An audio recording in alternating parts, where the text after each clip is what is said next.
I'm gonna giving up because I've been failing a lot. No one cares about my team. They don't care about my feeling. They don't care about my team. I'm gonna giving up. But the truth is, don't give up. Just finish what you started. Because if you put effort a lot, ignore what everyone told yourself, just keep fighting. Don't ever consider told yourself, I'm not good enough.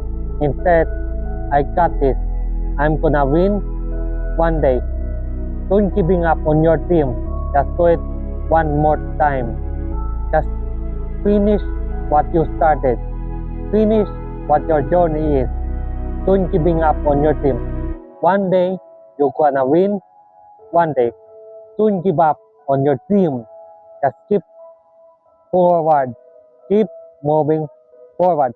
Don't consider yourself you're not good enough. You are a failure. Instead, you're gonna win one day. Don't giving up your team. Just finish what you started.